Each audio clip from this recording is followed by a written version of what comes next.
This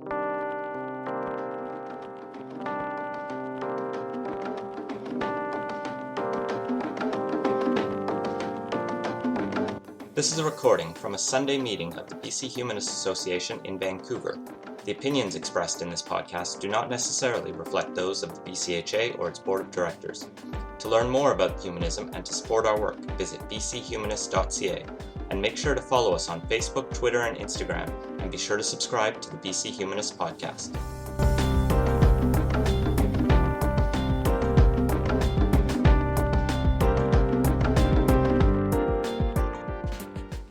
So I was here last year. I can't remember exactly which month. I do remember having a fantastic conversation with most people. Who have I talked to before here? Is it like half of everyone here, or 2 or 3 people? What I talked about last year. Closer to your mouth. Okay. Yeah. I always have fun when I come here with microphones. That's better. Thank you. So when I came here last time, it was a year ago, and I introduced myself. I'm Nick Taylor. I talk about myself as a basic income advocate. I work with a group, a fairly small group here called Basic Income Vancouver. We meet once a month and we talk about basic income, and we try to talk to other people about basic income. It's pretty straightforward, and we've been doing that for over a year now. And when I came here, I was introducing a couple of concepts. One of which was that there's a very defined definition of basic income, and I'm just going to read that out. It's a basic income is a periodic cash payment, unconditionally delivered to all, on an individual basis, without means test or work requirement. And this is a definition that's been promoted by the Basic Income Earth Network. There's a Basic Income Canada Network. There's a Basic Income Vancouver. There's a Basic Income Victoria. There's little basic income groups all over the place, generally using this same definition of basic income. And so I thought, what am I going to talk to you guys about this time? So we're here, we're a year later, we talked about basic income, lots of great questions, and I thought I want to come back, I want to talk to you guys because you have the most amazing questions and the most fantastic way of looking things, and people are so well read that I will get away with very little talking to you guys. So I wanted to talk about the different motivations for basic income. And I had a piece prepared, and then last night I read an article in the Huffington Post, and it summed up pretty much what I was going to talk about, which is kind of frustrating because that was written a day ago. But the quote in there I thought was really useful. It says, "Governments may like UBI because it's the sword that can cut through the messy Gordian knot of their welfare systems." And so what we see is now we have a pilot in Finland. Are we good? Can you hear me? Yep. Still a bit quiet. You have to hold the mic this way. Yeah. Unfortunately, it's uncomfortable for the arm, but that's the way. Okay. Or speak louder. That too. Okay. Your fault is the system. Sometimes it's my fault. And directly in front of your mouth.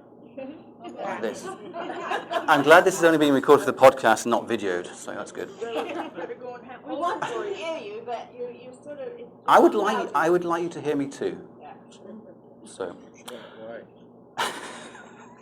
Because I feel like I'm better this morning to talk to you guys. So we're here. We've got a load of things happening that weren't happening last year. Last year the message was, hey, there's the basic income, it's kind of interesting, things are starting to happen. What we've seen in the last year, Finland announced they were going to have a pilot, and they're actually running it. They picked 2,000 people from the population that's receiving income assistance in Finland from Kela, their welfare agency. And they said, you 2,000 people are now going to be paid a basic income. And they started paying these people a basic income in January. And there's pieces on the internet you can read. There's interviews with real people receiving basic income in Finland. So that's happening. In Ontario, they are looking at a pilot, and Hugh Segal, an ex-Conservative senator, was tasked by their premier with writing a discussion paper. And the discussion paper came out September time last year. Kind of interesting. It says, we recommend, I don't know who the we is, that a negative income tax pilot be trialed because everybody else is trying basic income. And so as an advocate reading that, you get that, okay, that's a strange argument. But we're now looking at a pilot in Ontario that's been called basic income that's trialing negative income tax, and I'll talk a little bit about negative income tax shortly. Then we've also got PEI, who've been looking at Ontario and saying, hey, these guys seem to have got some money. And so every single one of the political parties in PEI has come together, and they're going to go to the federal government, that's the motion they passed in their legislature, and ask for money to investigate basic income.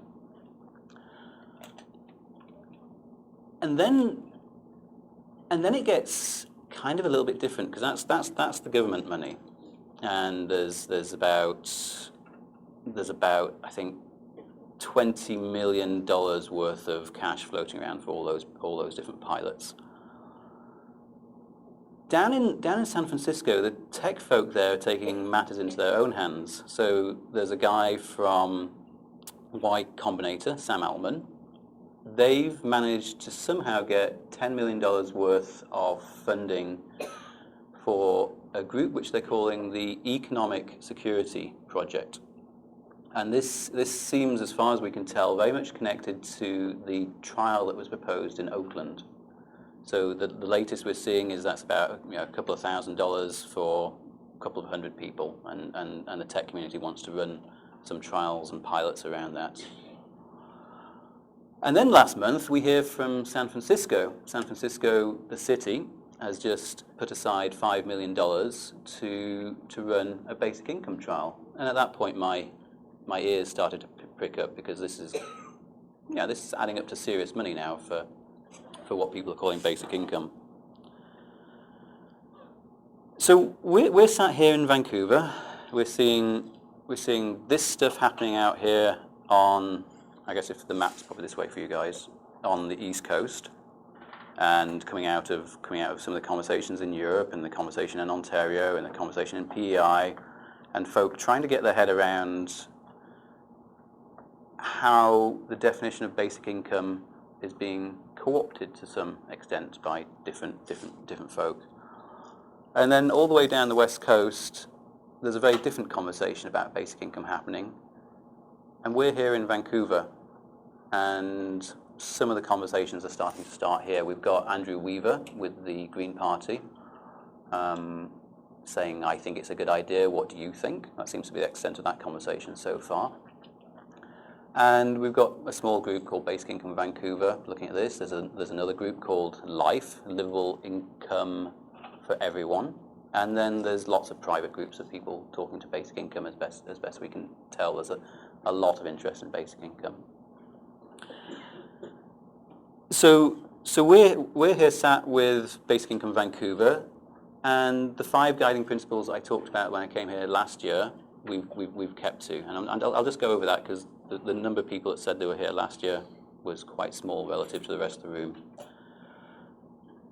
The first principle we're looking at for a basic income policy is, does it help the least secure first?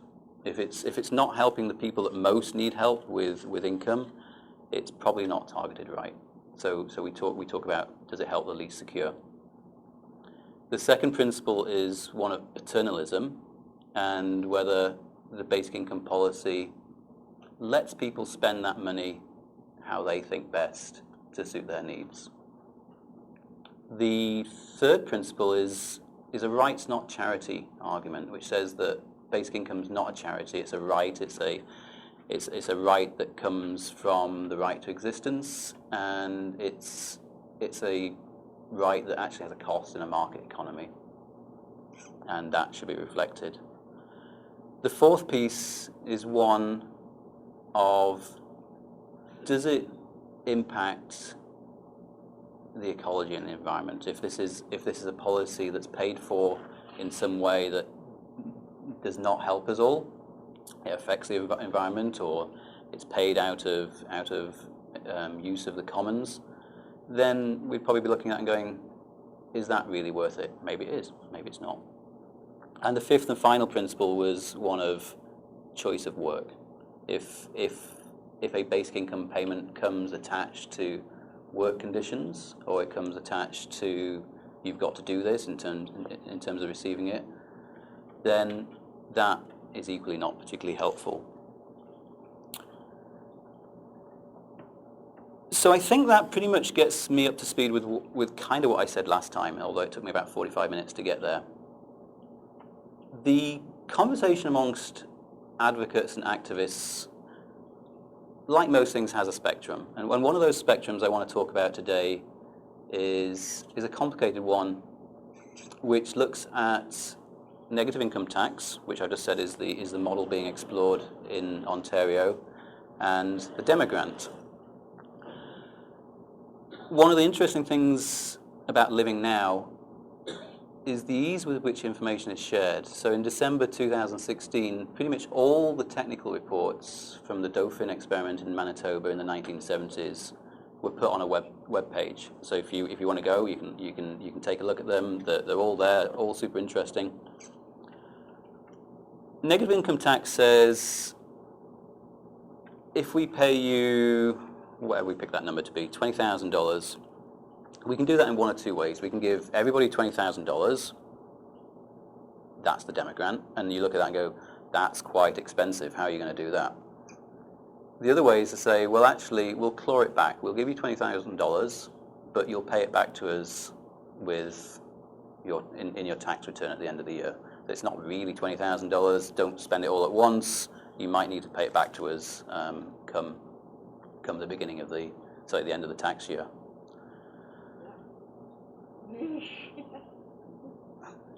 So, yeah, so there's a number of problems with that. The biggest problem I could see was the fact that what really happens is you have Canada Revenue that says, okay, Joe, your income last year is $10,000. That's great. Then you have to have some sort of MinCom authority, and in Dauphin in the 1970s, it was the Manitoba MinCom agency, and they have a really, really awful job, because what they've got to do is they've got to take this annual assessment of your tax and your income, and they've got to somehow decide how much of that they're going to pay you every single month. And there's a few design decisions there as to how that happens, but the most likely, and then we have to see what comes out of Ontario, but the most likely, and what actually happened last time around, is you've got to do a monthly income certification. And so some people around this table are probably saying that's fine. You know, I get the same amount of money every 2 weeks. I work for a company, not a big deal. I'll do that. But for the people that most need something like basic income, so I keep dropping this, and maybe if at the back, if you just wave so you can't hear me, that'd be awesome. You end up forcing people that have got very precarious incomes to make a monthly statement of their income before they can receive income. And I would say it's a very conceptual argument, except that one of the Dauphin reports is about 80 pages long, explaining just how complicated this was to do in practice. You either don't get it quite right, so people don't get enough money, or you don't get it quite right and people get too much money and they're paying it back. Either way, people have to make this monthly certification of their income. And I got interested in this because one of the papers I read was talking about the opt-out and the attrition rates from the Dauphin study. And I thought, well, this is interesting. I've not heard about opt-outs and attrition rates. And the paper went on to say that the opt-out rates, this is the people that are receiving basic income, getting their free money, as people like to call it, saying, I don't really want this money, this is too much hassle. And so there's an interesting story there. So these are folk having to do a monthly certification, and they're saying this is a lot of hassle. And it was so bad in the Dauphin experiment that for data purposes they had to create a new population. So they had to recruit more people into the Dauphin study because people were opting out in numbers that were too high. And so I look at this and I think negative income's a challenge. It was trialed in the 1970s. We've clearly got a lot of information about it. It presents a lot of problems for people. But then on the other hand, the idea of the demogrant, where you pay everyone $20,000, struggles with a really massive problem of it just being too expensive for basic income to work. And people, you can add those numbers up, and it becomes a significant chunk of our GDP. And you say that's a little bit difficult to justify. So that's kind of where the conversation was a few months ago. And then the news came out of San Francisco about the municipal basic income. And this takes basic income back to some very early roots. A lot of people, if you've been reading about basic income, you'll see people refer to Thomas Paine, the kind of post-French Revolution, the kind of think that thinking, and people refer to that and say, here's a basis for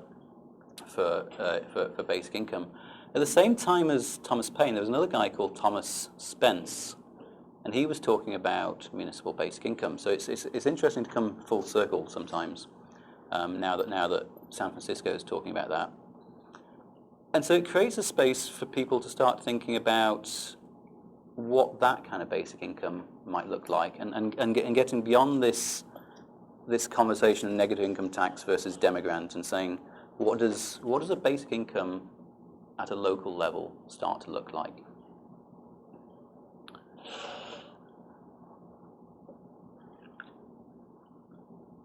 And there's two very, very interesting problems. They're kind of related. One of which is housing. How many people think housing is our election issue? Is it not? Is it just show of hands? Is it the election issue? Yeah. Certainly in Vancouver, we're very, very well aware how expensive housing is compared to other places. And this has been a challenge for people talking about basic income, who talk about basic income as a fixed sum of money for all Canadians. But if you start talking about basic income as something that's municipal, then you can start to make the connection between the cost of housing and what basic income looks like. At the same time, we've been working with the BC Poverty Reduction Coalition. They do absolutely amazing work. And one of the... I wish they could. My hearing's pretty good. The BC Poverty Reduction Coalition is now talking about the market basket measure, and this is an interesting shift in poverty advocacy. Prior to this, people are talking in terms of two numbers: the low income cutoff and the low income measure, which attempts to say, $20,000 or $21,000 is a poverty line. Statistics Canada has always steered well clear of this conversation, saying this is not a poverty line, this is the low income cutoff. But what the BC Poverty Reduction Coalition is focusing on now is the market basket measure. And this is just market basket measure. Basket, yeah. So you take a basket of the things you need to live. Includes shelter, includes transportation, includes food, and it includes other. And people do this calculation. It's run by, I can't remember the agency federally, and PHSA here has put together the numbers for food. There's a lot of people thinking about it. The number for Vancouver comes out about $18,000, $18,261, and that is based on about $1,200 rent, depending on the size of the family. It's based on using transit to get around, and it's based on a certain assumption about a nutritious food basket. And so it's an interesting way of looking at this question of what is enough, rather than saying, do you have enough income? It's like, let's look at the cost of living in this particular market and come to agreement what that looks like. So what that tells us is that housing is a really critical component. And so there's been some work on this. We've got Andy Lamb here. I don't know if people have been following his work. He's been talking about the cost of housing. He's recently come out and said that the $1 million line, which has been progressing eastward across Vancouver, is now somewhere east of Boundary. And so there's no houses in Vancouver that you can buy for under $1 million, or 99.7% of houses are over $1 million. So he's been doing work here. But in the US, there's a couple called Ed Glazer and Joe Giocco. And they did a really interesting piece recently, which looked at various different cities in the US. And they said, barring most differences, the cost of a house in the US anywhere should be about $200,000. Whatever maths they did, they come up to that conclusion. They say certain areas, maybe it's a little bit more complicated, seismic costs and so on. So perhaps in San Francisco, it would be $281,000. But on average, it's the cost of a house anywhere in the US should be $200,000. Yet the cost of a house in San Francisco, the average house, is $800,000. And so they talk about this need for capital to have cities for people to move to them, and then those cities becoming too expensive for people to actually work there. So there's a problem that people have in trying to provide these places for people to collect and work and live together that ends up with them being too expensive. And for the first time, I saw this quote, which I thought, that's interesting for basic income, which was, they concluded fiscal resources will be needed to convince local residents to bear the costs arising from new development.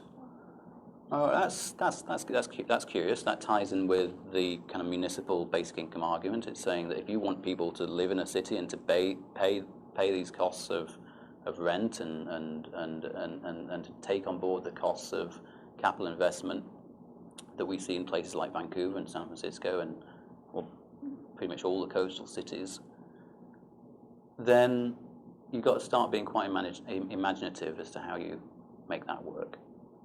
And this follows on a little bit from the discussion last time I came here last year, which is something's going to happen. The drivers and the pressures are such that they're pushing towards concepts like basic income. I'm not worried about basic income not happening. I think it is going to happen. I'm more worried about what kind of basic income is going to happen. And that's why I come out and I talk to folks like you guys, because we have an influence in that.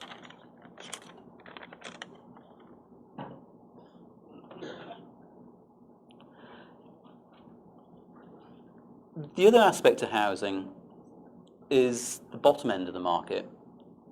If you're living in an SRO, you're not going to pay much less than $400 for a single resident occupancy dwelling in Vancouver. Your disability rate would be $610, and you're paying $400 of that out of your disability rate. So anywhere in the spectrum of the housing market in Vancouver, folk are paying a huge chunk of their income on their accommodation. The number, the 400 and 610, come from Raise the Rates. These are folk doing really, really great work in just trying to convince the province that not raising the disability rates for the last 10 years has been a really terrible decision.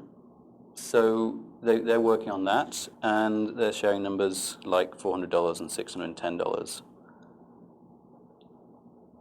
And I like where that all brings us to. It brings us to a point where we can say basic income is something that we can start considering at a city level, and we can think about what that looks like.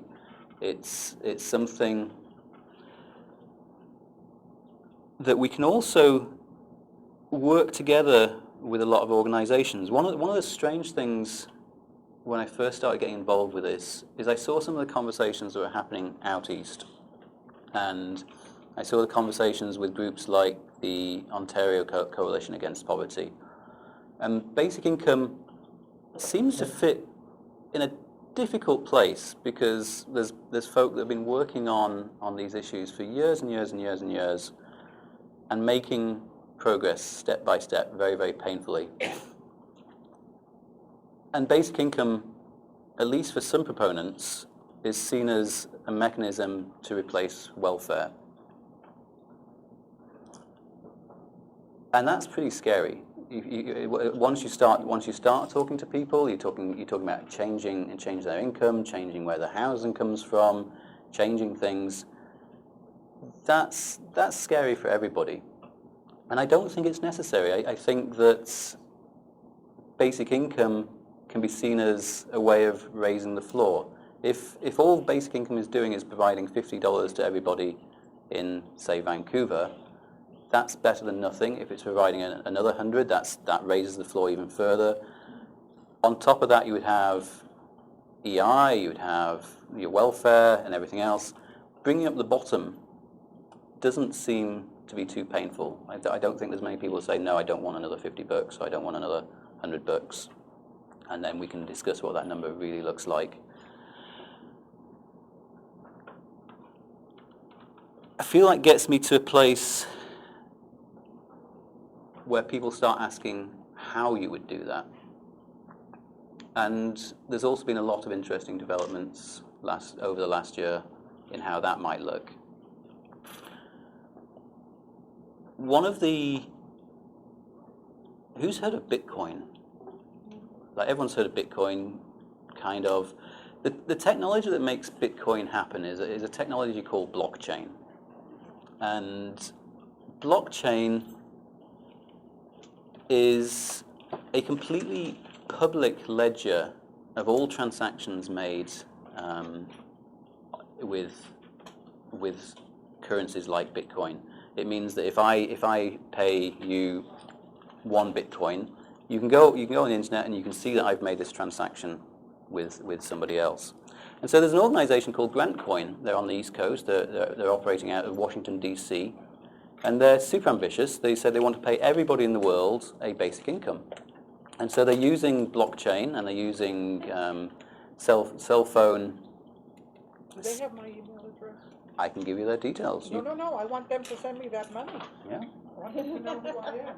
Yeah. I got $2.67. Hey, that's more than I've got. Exactly.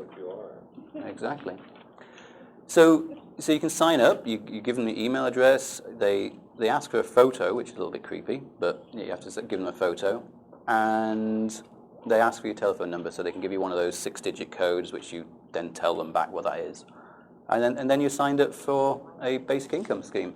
What I think is interesting about that is not the amount. As I said, it works out like $2.67 if you can find someone to buy the currency they're issuing it in.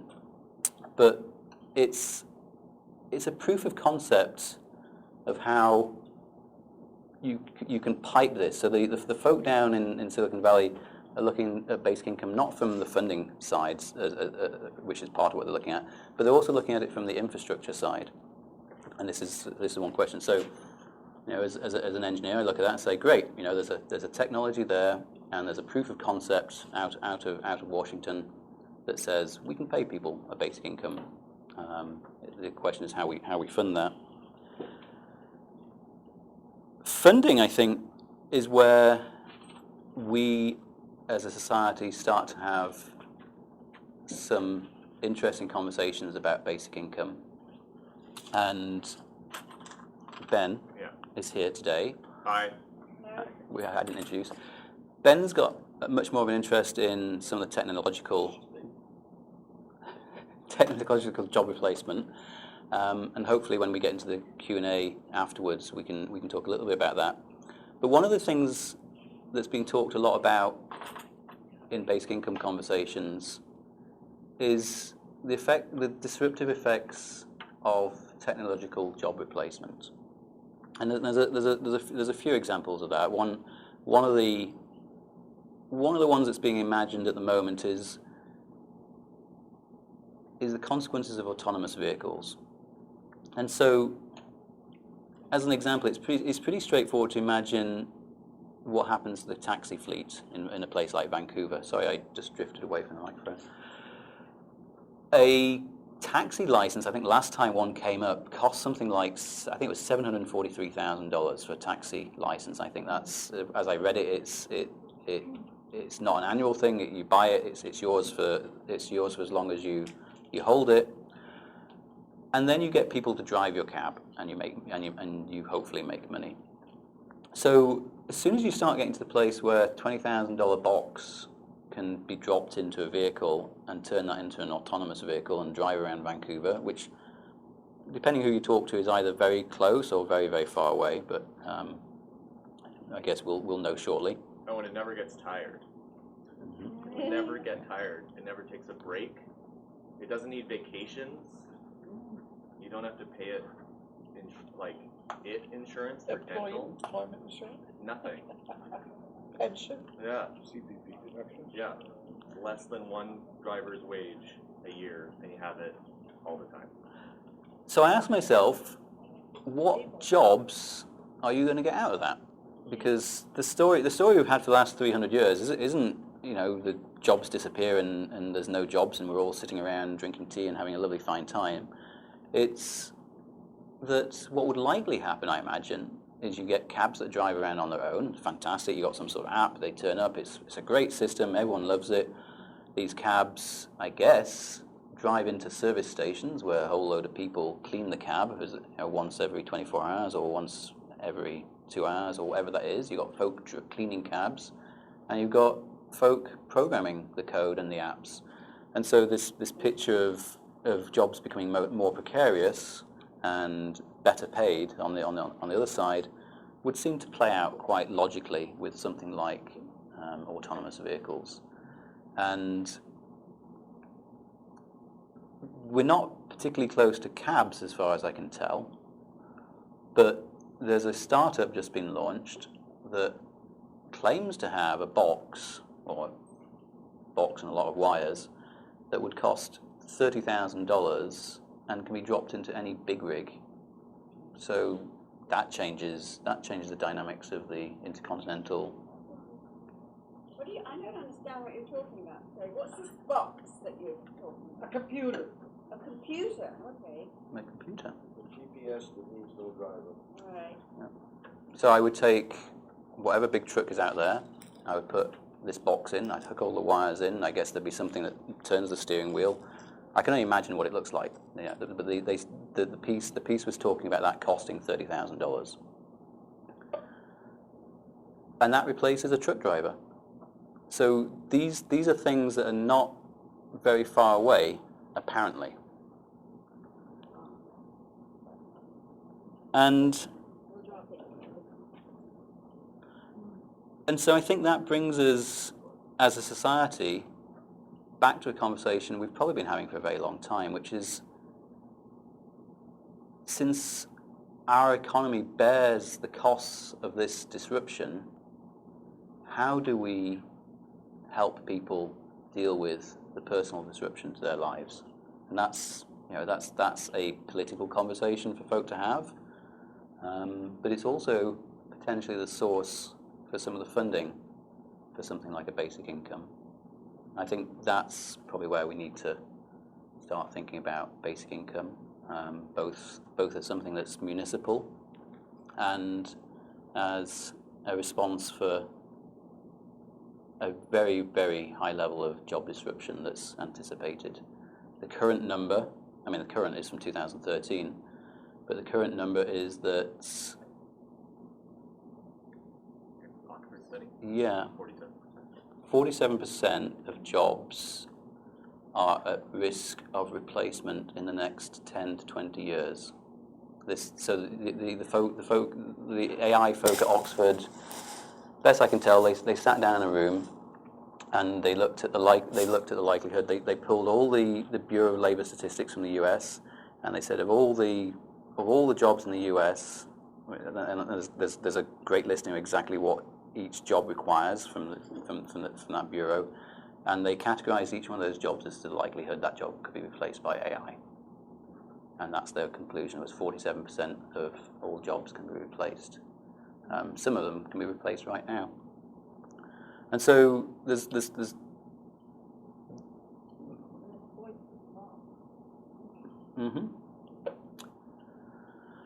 And so we have these two groups of people. We have a government group of people, Finland, Ontario, PI remains to be seen exactly what they're looking at, who are looking at this saying, this is a way to deal with this horrendous mess of welfare that we've got, and we can just swap that out and replace it with a dollar number. And then we have a group of people, predominantly from the West Coast, saying, we're doing some really scary things which are going to take all your jobs. And I can't quite decide what their motivation is, because it's not really very obvious. It's either we see this and we're engineers and scientists and basic income looks like a fantastic solution and we can make it work. Or they're really worried about the pitchforks, because they could end up being like the next bankers, taking everybody's jobs. And I think I don't quite understand their motivation.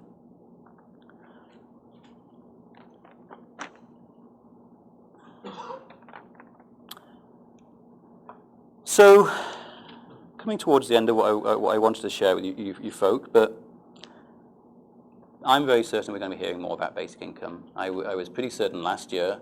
I have been very, very surprised about how quickly things have moved along, and that's only reinforced my belief that these are conversations that we need to have, and we need to have very quickly, about how we deal with things like job replacement and disruption, and how we support people with, not necessarily, we don't have to talk about it as basic income, but we should be talking about unconditional cash payments, because that's where things need to shift to. There's clearly going to be a struggle for the definition of basic income. I think it's a fairly straightforward conversation. There's a definition that's been developed by a group of people over the last 30 years, and they've been talking about basic income for the longest time. But as with most of these things, it becomes a question of what really is basic income, and people try and shift the definition. And so that's why the core principles of payment individually, universality, and without conditions are really important to look for. And when people start talking about this, if you're looking at something that's called basic income and it's implying conditions, then there's somewhat of a challenge. The interesting thing about the Finnish experiment is that they completely dodged that question. They took 2,000 of the existing welfare recipients and they said, are you now getting basic income?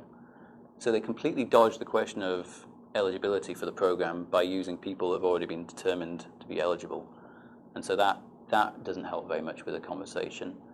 And so we'll be watching Ontario very carefully as to how they assess the eligibility. And they're talking about both a saturation site and they're talking about a randomized selection of folk in Ontario. If it's negative income tax, I personally don't really see what that adds to the conversation. There was a lot of really good work done in the 70s, not just in Dauphin, but in another 4 test sites across the US. And so I'm personally looking to see what's different about this study, and pointing out this question of the monthly adjustment that has to be made and the monthly certifications of income. Because I think if we're seeing something that requires people to file monthly certifications of income, that can't be a good thing. I talked about the tech interest, and hopefully I also talked about how this question of negative income tax versus the demo grant, we can move on from that. We can move on to looking at basic income at a local level. We don't have to see basic income as a replacement for welfare. That's one way of phrasing the problem, but basic income, there's no necessity for basic income to replace welfare. It can be supplemental. It can lift the floor.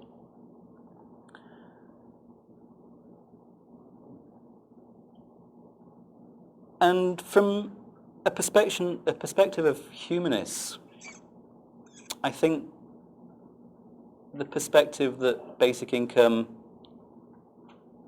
is a human right is one that I'd like to engage with, either in the Q&A or hopefully when folk go off and have a coffee. As somebody living in a market economy, there's quite evidently to me a cost to doing that. And if we don't provide people that income to meet that cost, whether it barely meets it or it's sufficient to meet it, then I think we do people a disservice. We don't acknowledge their right to exist in that context. And so, you know, with ending on that point as a place where I feel like I probably share a similar perspective to most humanists, I'd like to open to questions.